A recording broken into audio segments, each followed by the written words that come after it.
Hello friends, today we will discuss about a very important plant cell organelle plastid. आप सभी को पता है कि एनिमल सेल में प्लास्टिड एब्सेंट होता है और प्लांट सेल में प्रेजेंट होता है और प्लास्टिड का ही काम होता है ऑर्गेनिक मटेरियल को सिंथेसाइज करना और उसको स्टोर करना। तो आज हम प्लास्टिड, उसके टाइप्स और उसके फंक्शंस के बारे में डिस्कस करेंगे। आइए, तो सबसे पहले हम शुरू करते हैं what is plastid.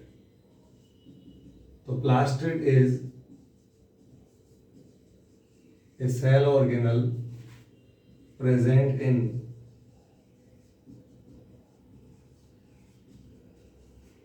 plant and some protists।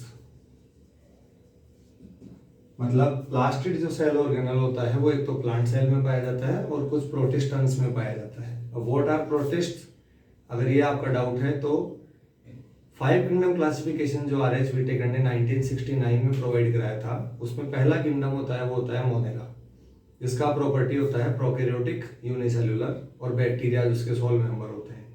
वहाँ सेकंड जो किंगडम उसने प्रोवाइड कराया था वो करवाया था प्रोटिस्टा, जिसमें यूकैरियोटिक, यूनिसेल्युलर को प्लेस किया गया था। थर्ड किंगडम जो उसने प्रोवाइड कराया था वो फंगस, फोर्थ प्लांटी और फिफ्थ एनिमेलिया। तो जो प्रोटिस्टा है वो सेकंड किंगडम है और इसके कुछ मेंबर्स के पास प्लास्टिड पाया जाता है क्योंकि उसके कुछ मेंबर अपना फूड खुद बना सकते हैं। They are able to synthesize their own food like chrysophytes and dinoflagellates. Right, आगे बढ़ते हैं, हम देखते हैं कि हाउ प्लास्टिड्स आर इंपॉर्टेंट। तो actually plastids are specialized for synthesize and store organic substances। Plastids का बेसिक काम होता है फोटोसिंथेसिस में ऑर्गेनिक सब्सटेंसेस को फॉर्म करना और उनको स्टोर करना। उसके बाद हम देख लेते हैं कि टाइप्स ऑफ प्लास्टिड कितने होते हैं। तो टाइप्स ऑफ प्लास्टिड जो है वो उनका जो बेस है वो होता है पिगमेंट मॉलिक्यूल्स। उनके पास कौन कौन सा पिगमेंट प्रेजेंट है, ठीक है। तो इसके बेस पे हम बात करते हैं तो सबसे जो पहला प्लास्टिड हम पढ़ेंगे वो पढ़ेंगे ल्यूकोप्लास्ट। ल्यूकोप्लास्ट जो होते हैं वो कलरलेस प्लास्टिड होते हैं, मतलब इनके पास कोई भी कलर प्रोवाइडिंग पिगमेंट नहीं होता है और ये किसी भी कलर को शो नहीं करते हैं। तो वाई दे आर इंपॉर्टेंट, तो actually they are responsible for storing the material. They are responsible for store energy, energy की अलग अलग फॉर्म को वो स्टोर करते हैं, ठीक है। लाइक जैसे हम बात करें ल्यूकोप्लास्ट को हम फर्दर डिवाइड करते हैं 3 टाइप्स में। Number 1 amyloplast, those are basically responsible for storing starch molecules। B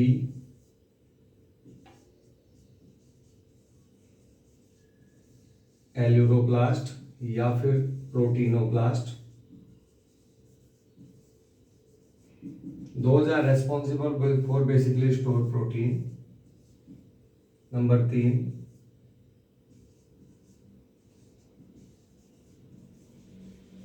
इलियोब्लास्ट, जो बेसिकली रेस्पॉन्सिबल होता है ऑयल स्टोर करने के लिए।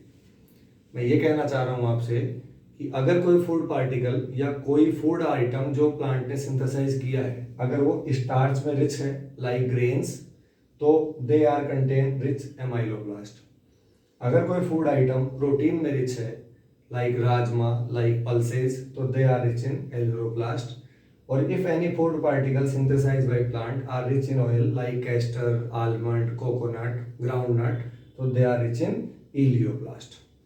इस तरह से हमने देखा कि ल्यूकोप्लास्ट जो होते हैं वो कलरलेस प्लास्टिड होते हैं और वो एनर्जी को स्टोर करने के लिए रेस्पॉन्सिबल होते हैं in the form of starch, in the form of protein and in the form of oil. दूसरे टाइप का जो प्लास्टिड होता है वो होता है chromoplast. Second type of plastid is chromoplast। Chromoplasts are actually coloured plastids, but आपको ये ध्यान रखना है कि ये अदर देन ग्रीन होते हैं, मतलब ग्रीन कलर प्लास्टिड इसमें नहीं आता है।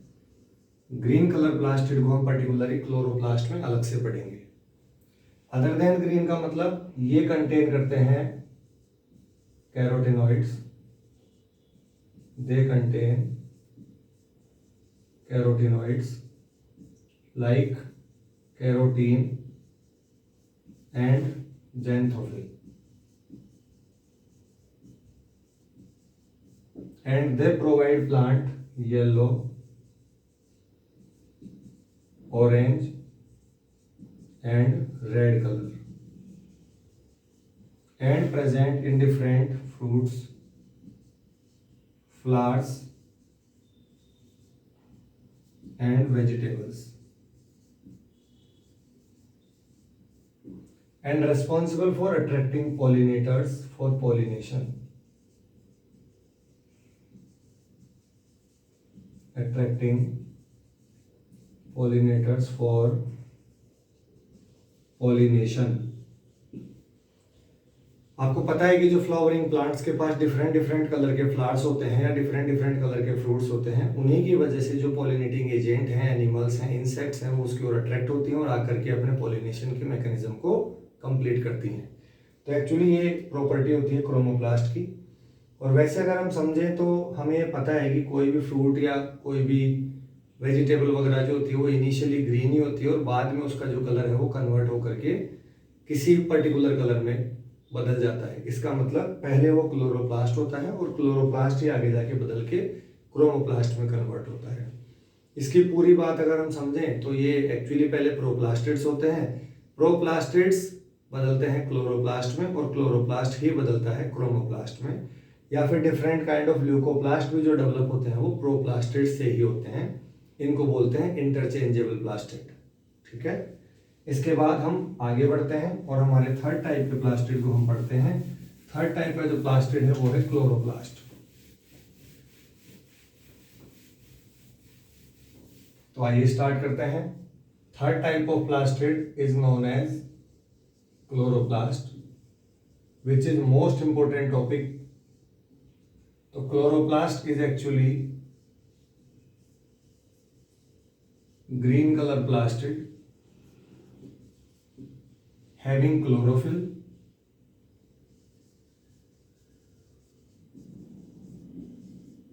ये क्लोरोफिल की वजह से इसका कलर ग्रीन होता है। क्लोरोफिल जो होता है वो ग्रीन पिगमेंट होता है। आप पहले से ही जानते हैं कि फोटोसिंथेसिस में प्लांट जो सनलाइट को ट्रैप करता है वो क्लोरोफिल की हेल्प से ही करता है। तो आज हम थोड़ा सा इसी बात को डीप में पढ़ेंगे कि किस तरीके से उसको ट्रैप करता है, ऐसा क्या क्लोरोप्लास्ट के पास पाया जाता है या ऐसा क्या इसका स्ट्रक्चर होता है कि they are able to trap sunlight. तो क्लोरोप्लास्ट के बारे में थोड़ा सा हम और पढ़ लेते हैं कि इसको हम किचन ऑफ द सेल भी कहते हैं। Chloroplast is also known as kitchen of the cell. It is also known as site of photosynthesis. अगर साइट ऑफ फोटोसिंथेसिस आपसे कोई पूछे तो आपको बताना है chloroplast in mesophyll cells of leaf. Leaf की एपिडर्मिस के जस्ट नीचे मेसोफिल सेल्स पाई जाती हैं और मेसोफिल सेल्स के अंदर क्लोरोप्लास्ट पाया जाता है। तो जो फोटोसिंथेटिक पिगमेंट क्लोरोफिल होता है वो एक्चुअली क्लोरोप्लास्ट में पाया जाता है। तो अब हम थोड़ा सा इस बात को एक्सप्लेन कर लेते हैं कि क्लोरोप्लास्ट का स्ट्रक्चर कैसा होता है और एक्चुअली में क्लोरोफिल क्लोरोप्लास्ट पे कहाँ प्रेजेंट होता है। आइए हम बात करते हैं स्ट्रक्चर ऑफ क्लोरोप्लास्ट की। तो क्लोरोप्लास्ट एक double membrane bound cell organelle है लाइक माइटोकॉन्ड्रिया। अगर हम सेल ऑर्गेनल्स की बात करें तो सेल ऑर्गेनल्स को मेम्ब्रेन के बेस पर 3 कैटेगरी में डिवाइड किया जा सकता है: double membrane bound, single membrane bound और non membrane bound. Double membrane bound cell organelles अपने पास हैं क्लोरोप्लास्ट या प्लास्टिड्स आप कह सकते हैं, माइटोकॉन्ड्रिया और एज वेल एज न्यूक्लियस। ये 3 जो कंपार्टमेंट हैं सेल के वो डबल मेम्ब्रेन बाउंड होते हैं। सिंगल मेम्ब्रेन में अगर हम बात करें तो Golgi body, endoplasmic reticulum, vacuole और लाइसोसोम। और नॉन मेम्ब्रेन बाउंड में अगर हम बात करें तो राइबोसोम और सेंट्रोसोम, जिसमें राइबोसोम सभी टाइप की सेल्स में पाया जाता है और सेंट्रोसोम पर्टिकुलरली एनिमल सेल में पाया जाता है। आइए आगे बढ़ते हैं। तो ये जो है ये है क्लोरोप्लास्ट का आउटर मेम्ब्रेन, ये है क्लोरोप्लास्ट का इनर मेम्ब्रेन, ये है इंटरमेम्ब्रेन स्पेस या पेरीमेम्ब्रेन स्पेस, मतलब दोनों मेम्ब्रेन के बीच में जो ब्लैंक पोर्शन है वो। ये तो हो गया इसका बाहर से बात कि जो क्लोरोप्लास्ट है वो externally double membrane bound organelle होता है। अंदर जब जाते हैं तो इसके अंदर का जो फ्लूइड मैट्रिक्स इसमें फिल्ड होता है, वो जो फ्लूइड मैट्रिक्स फिल्ड होता है उसको हम बोलते हैं स्ट्रोमा,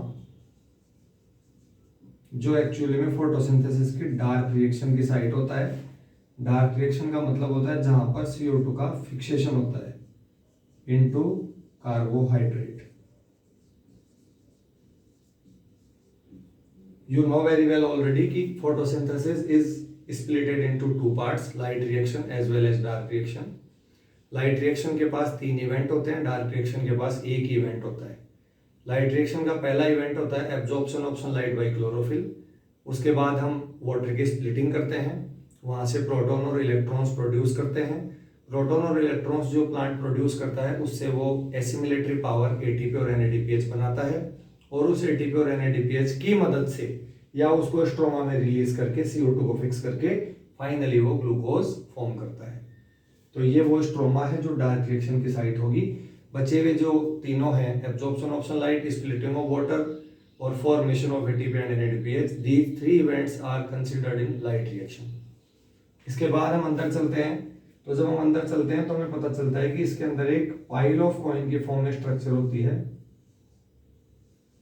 मल्टीपल्स। ये जो pile of coin structure chloroplast के अंदर पाई जाती है इसको हम बोलते हैं ग्रेना, जिसका सिंगुलर ग्रेनम कहलाता है और इन सभी को हम कलेक्टिवली ग्रेना कहते हैं।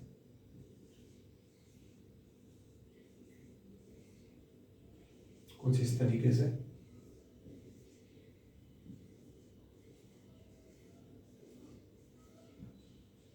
एंड मल्टीपल जो ग्रेनम्स हैं वो कनेक्टेड होते हैं एक स्ट्रोमा लैमेली स्ट्रक्चर से।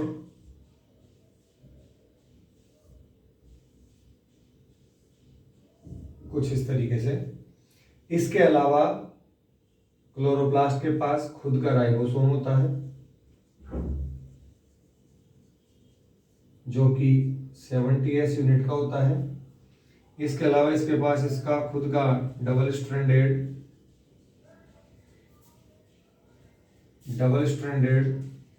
सर्कुलर DNA होता है। अब याद रखिए सर्कुलर DNA और 70S प्रॉपर्टी का राइबोसोम पाया जाना, ये दोनों प्रोकैरियोटिक सेल की प्रॉपर्टी होती है। मैं दोबारा रिपीट कर देता हूं, 70S टाइप का राइबोसोम और सर्कुलर टाइप का DNA पाया जाना, ये दोनों प्रोकैरियोटिक सेल की प्रॉपर्टी है। इसीलिए क्लोरोप्लास्ट को हम प्रोकैरियोट इन यूकैरियोट भी कहते हैं। एज वेल एज माइटोकॉन्ड्रिया के पास भी प्रॉपर्टी होती है। माइटोकॉन्ड्रिया और क्लोरोप्लास्ट या प्लास्टिड दोनों को ही हम प्रोकैरियोट इन यूकैरियोट कहते हैं क्योंकि they have ribosome 70S and DNA double stranded circular apart from cytoplasmic ribosome and nucleic DNA। ठीक है, ठीक है। इसके बाद हम बात कर लेते हैं, ये जो इसका एक स्टैक ऑफ कॉइन है, इस स्टैक ऑफ कॉइन को हम कहते हैं ग्रेनम। ठीक है, इन्हीं को अगर हम प्लूरल में बात करें तो कहते हैं grana, which is actually the site of light reaction. Grana is the site of light reaction. और इस ग्रेना का ये जो सिंगल कॉइन है, इस ग्रेना का ये जो सिंगल कॉइन है, इस सिंगल कॉइन को हम कहते हैं थाइलेकोइड। इस थाइलेकोइड की ब्लैंक स्पेस को हम कहते हैं ल्यूमेन। और इसी थाइलेकोइड को हम थोड़ा सा और डीप में पढ़ेंगे ताकि हमको पूरी बात समझ में आ जाए। ये जो इनका दो डिफरेंट ग्रेनम्स का जो कनेक्टिंग लिंक है, इसको हम बोलते हैं स्ट्रोमा लैमेली। मैं एक बार दोबारा से स्ट्रक्चर ऑफ क्लोरोप्लास्ट को रिप्रेजेंट कर देता हूं। From outer side chloroplast is A double membrane bound structure, outer membrane inner membrane, दोनों मेम्ब्रेन के बीच का जो गैप होता है वो पेरी मेम्ब्रेन स्पेस या इंटर मेम्ब्रेन स्पेस, अंदर का जो कंप्लीट फ्लूइड फिल्ड एरिया होता है वो पूरा का पूरा कहलाता है आपका stroma. Stroma is the site of dark reaction of photosynthesis. इसके बाद उस स्ट्रोमा में मल्टीपल्स के नंबर में पाए जाते हैं पाइल ऑफ कॉइन या स्टैक ऑफ कॉइन की फॉर्म में ग्रेनम्स। ये पूरा का पूरा ग्रेनम है। इस ग्रेनम का जो सिंगल कॉइन है उसको हम बोलते हैं थाइलेकोइड। दो डिफरेंट ग्रेनम्स को कनेक्ट करने वाले स्ट्रक्चर को बोलते हैं स्ट्रोमा लैमेली। इसके अलावा क्लोरोप्लास्ट के पास खुद का राइबोसोम होता है, खुद का डबल स्ट्रैंडेड सर्कुलर डीएनए होता है। इन दो प्रॉपर्टीज की वजह से ये अपने खुद के कुछ प्रोटीन्स बना पाता है और हम इसको प्रोकैरियोट इन यूकैरियोट्स बोलते हैं। बट अभी तक भी हमें इस सवाल का आंसर नहीं मिला है कि where actually chlorophyll is located inside the chloroplast. उसके लिए हम एक थाइलेकोइड को बाहर निकालते हैं और एक थाइलेकोइड को बाहर निकाल करके दोबारा से हम एक्सप्लेन करते हैं।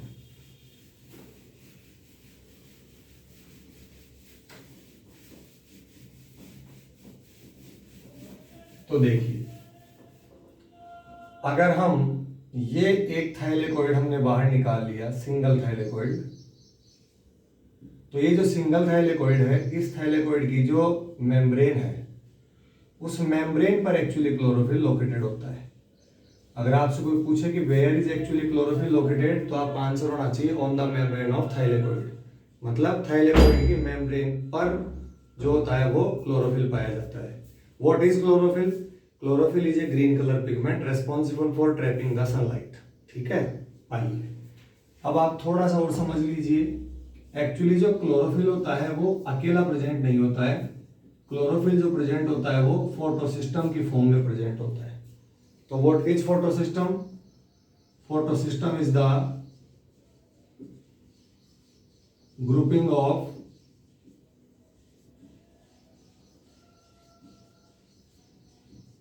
photosynthetic pigments including chlorophyll and carotenoids. यहां से एक नई बात और हमारे समझ में आ गई कि फोटोसिंथेटिक पिगमेंट केवल क्लोरोफिल ही नहीं होता है, क्लोरोफिल के अलावा दूसरा भी होता है जिसको हम बोलते हैं कैरोटेनॉइड्स। आप याद करिए, क्रोमोप्लास्ट में जो कलर प्रोवाइडिंग पिगमेंट थे वो यही थे, ज़ैंथोफिल और कैरोटीन। ठीक है, तो एक्चुअली में जो क्लोरोफिल होता है वो एक सिंगल मॉलिक्यूल की फॉर्म में प्रेजेंट नहीं होता है। क्लोरोफिल एक पूरे ग्रुप की फॉर्म में प्रेजेंट होता है। उस ग्रुप को बोलते हैं फोटोसिस्टम। उस फोटोसिस्टम में अकेला क्लोरोफिल नहीं होता है, बहुत सारे पिगमेंट्स होते हैं जिनके अंदर क्लोरोफिल और कैरोटीनॉइड दोनों कंट्रीब्यूट करते हैं। क्लोरोफिल फर्दर दो टाइप का होता है हायर प्लांट्स में, ए और बी, और कैरोटीनॉइड्स भी फर्दर दो टाइप के होते हैं, कैरोटीन्स और ज़ैंथोफिल। तो ये मल्टीपल पिगमेंट्स मिलकर के एक ग्रुप बनाते हैं फोटोसिंथेटिक पिगमेंट का। उस ग्रुप को हम बोलते हैं फोटोसिस्टम, और वो फोटोसिस्टम लोकेटेड होता है on the membrane of thylakoid. ठीक है, उसके बाद हम समझ लेते हैं इसके कुछ टाइप्स। तो देखो, फोटोसिस्टम के भी अपने एक टाइप्स हैं। फोटोसिस्टम दो टाइप के होते हैं बेटा, PS1 और PS2। ठीक है, PS1 की जो बेस्ट लाइट एब्जॉर्प्शन कैपेसिटी होती है वो होती है 700 नैनोमीटर, और PS2 की बेस्ट लाइट एब्जॉर्प्शन कैपेसिटी होती है 680 नैनोमीटर। लेकिन एक बात कॉमन है कि दोनों का ही जो रिएक्शन सेंटर है वो रिएक्शन सेंटर है क्लोरोफिल ए का मॉलिक्यूल। दोनों का ही जो रिएक्शन सेंटर है वो होता है क्लोरोफिल ए का मॉलिक्यूल। मतलब ये कुछ इस तरीके से होता है कि बहुत सारे एसेसरी पिगमेंट्स चारों तरफ से इसको सराउंड करके रखते हैं, बीच में क्लोरोफिल ए का मॉलिक्यूल होता है। जब सनलाइट इस पर गिरती है तो ये सभी मॉलिक्यूल्स अलग अलग रेंज के लाइट को ट्रैप करके अपने रिएक्शन सेंटर को देते हैं। फिर रिएक्शन सेंटर की काइनेटिक एनर्जी बढ़ने की वजह से यहाँ से इलेक्ट्रॉन्स का मूवमेंट होता है, और वो जो इलेक्ट्रॉन्स का मूवमेंट है वो एटीपी और एनएडीपी जनरेट करने के लिए रेस्पॉन्सिबल होता है। वो हम फिर फोटोसिंथेसिस में, उसका एक अलग से टॉपिक है, वो वहां पढ़ेंगे। अभी मैं आपको ये बता रहा हूं कि क्लोरोप्लास्ट का स्ट्रक्चर हमने ऑलरेडी एक्सप्लेन कर लिया है। क्लोरोप्लास्ट के ग्रेना का जो सिंगल कॉइन है उसको हम बोलते हैं थाइलेकोइड। ये है थाइलेकोइड का ल्यूमेन, ये है थाइलेकोइड की मेम्ब्रेन, और बाहर है इसका स्ट्रोमा। तो हमको समझना ये है कि where chlorophyll is actually located. तो क्लोरोफिल जो है वो एक्चुअली में लोकेटेड होता है on the membrane of thylakoid. और काहे की फॉर्म में लोकेटेड होता है? ये लोकेटेड होता है फोटोसिस्टम की फॉर्म में। What is photosystem? Photosystem is the grouping of different photosynthetic pigments. Those are responsible for trapping the sunlight between 360 nanometer to 760 nanometer.